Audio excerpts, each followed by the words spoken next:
Peace is the path to the prosperity of a nation. Let peace reign.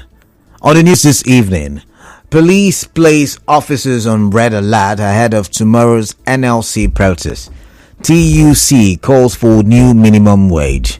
Court okays request by Rivers elders to serve Martin Amewule's led lawmakers through substituted service. On the foreign scene, Palestinian Prime Minister resigns. I am Kala Dakurubatabo. Good evening.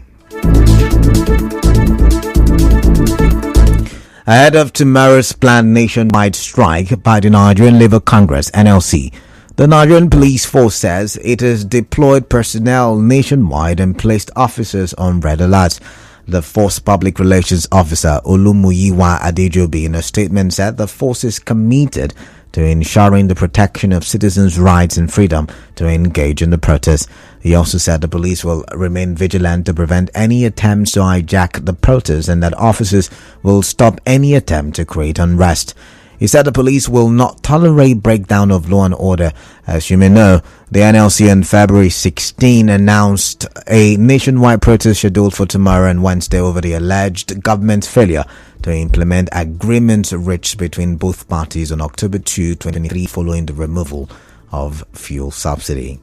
Earlier today, members of civil society organizations protested on the streets of Lagos, Edo, and Osun states today over the high cost of living and soaring food prices. In Benin City, the protesters carried placards with inscriptions such as "End Economic Hardship" and "FG End the Hunger in Nigeria Now" to drive home their points. It was a similar situation in Osogbo, where the protesters called on the federal government to end the high cost of living. In Lagos State, a human rights group identified as the Take It Back movement also protested the soaring price of food.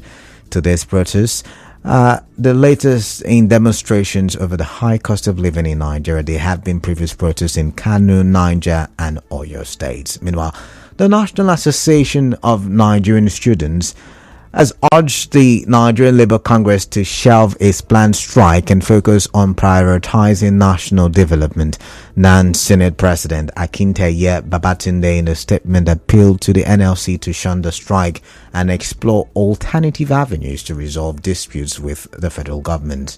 In the meantime, the Trade Union Congress TUC is calling on the federal government to fix a new minimum wage to tackle the rising cost of living in the country. TUC's president Festus Osifo made the call at a media briefing in Abuja. Mr. Osifo also called on the federal government's economic team to work towards a more realistic rate of the naira to the dollar.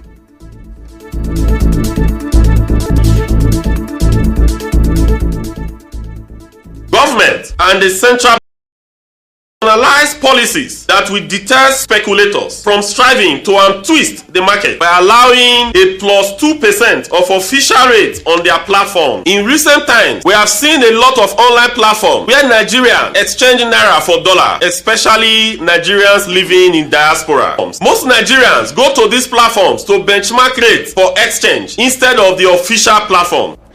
In another development, the Federal Executive Council has approved the implementation of the Orasanye report on rationalization of civil service.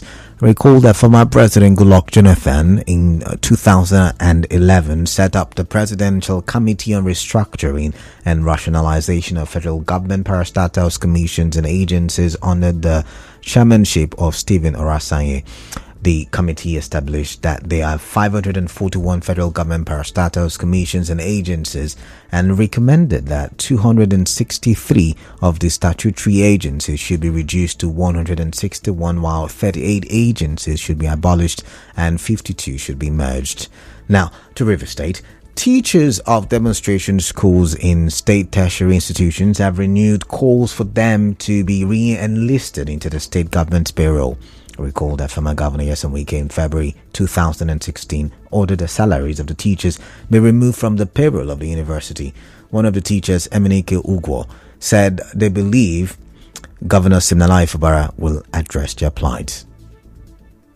The industrial code has given us victory several, but the past government in the state refused to pay us. And of course, seeing the performance of the present governor of the state, we deemed it necessary to first of all come and rejoice with him, just like the Rivers people are doing, and to appeal to him to show us mercy by restoring our salary, restoring us back to voucher, and of course, backlog of the years, 8 years plus. We are running to 9 years now. For unpaid salaries, it should restore back to us.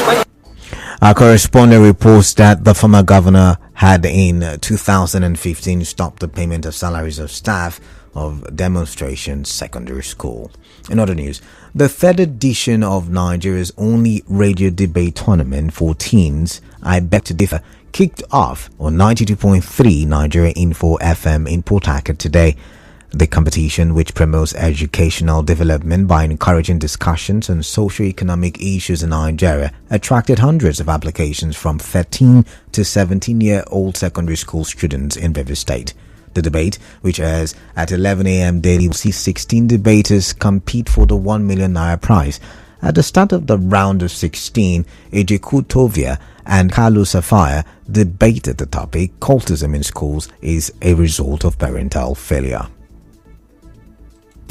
Opponent insists that parents are the first teachers of a child. My opponent failed to realize that a child is affected more by the society than the home. According to studies, society shapes and reshapes human personality in such a way that we submit to social pressure. In Proverbs 22 verse 6, and it says, train up a child in the way he or she should grow, for when they grow up they shall not depart from it. Number one, my opponent failed to mention that family is the first agent of socialization, so hence the first builders of morality in child. So to ask, who first agents of moral training in a child? I leave it to reflect on that.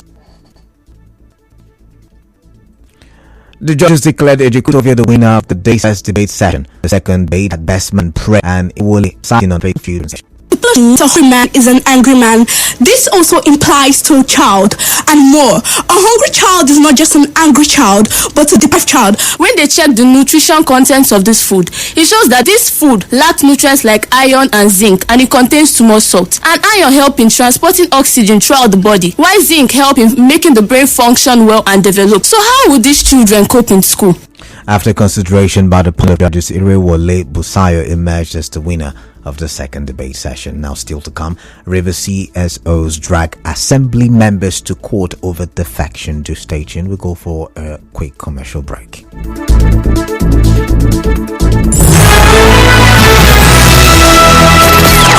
are tuned in to Nigeria Info. We'll be right back after this.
Thank you for staying tuned. Welcome back now to the rest of the newscast. An appeal court in Port Harcourt has approved a request by Rivers elders led by Anap Sarah Igbe and 9 others to serve the Martin Amewule's led lawmakers through substituted service.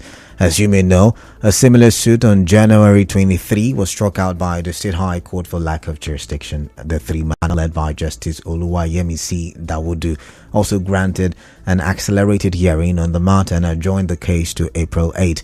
Recall that the elders are challenging the constitutionality of a peace agreement reached at a meeting in Abuja last year. They are also asking the court to restrain the 27 lawmakers from parading and functioning as lawmakers following their defection to the APC, as well as restraining the governor from reappointing the 9 commissioners who resigned their positions, among others. Correspondent Emeka Odaka reports that one of the lawyers to the Rivers elders, Emmanuel Rukari, spoke to journalists after the court proceedings.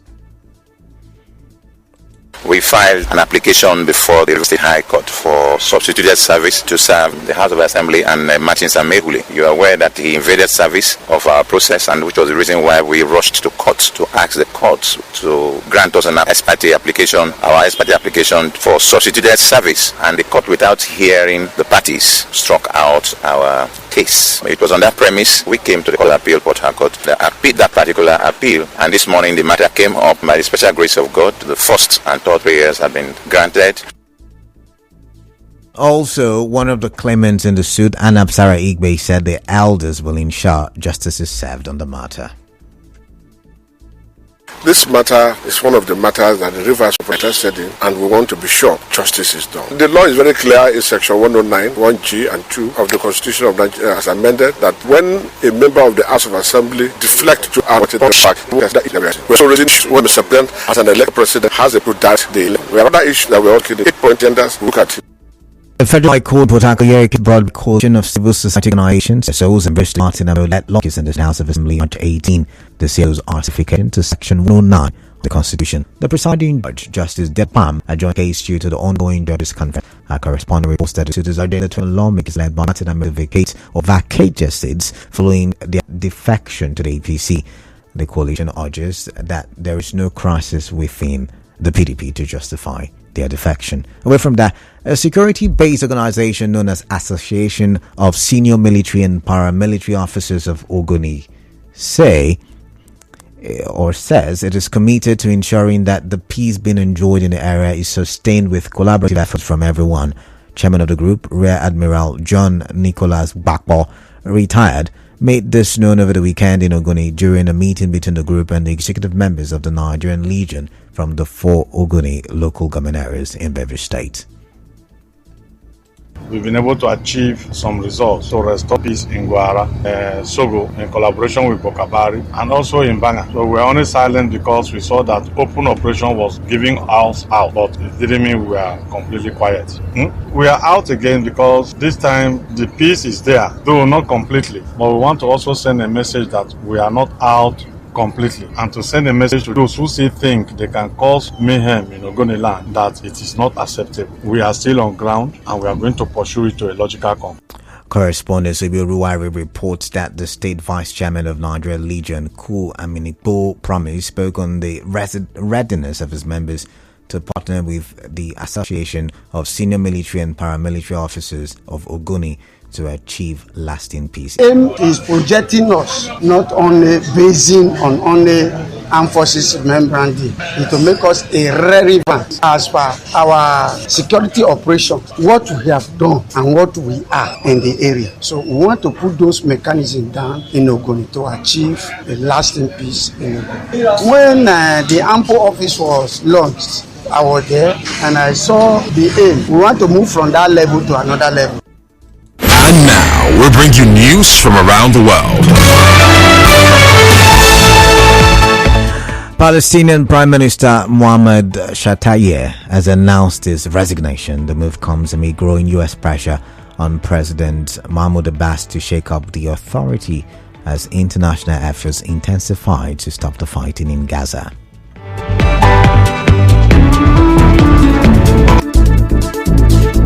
On the news this evening, you heard police have placed its officers on red alert ahead of tomorrow's NLC protest. The TUC is calling for a new minimum wage. An appeal court has okayed the request by Rivers elders to serve the Martin Amewule's led lawmakers through substituted service. On the foreign scene, Palestinian Prime Minister has resigned. The news was edited by Martha Okeringham. To reach the news team, send an SMS or WhatsApp to 0808 721 7215. I am Kalada Kurubatmo. Good evening. Do stay tuned. Conversations continue after the commercials.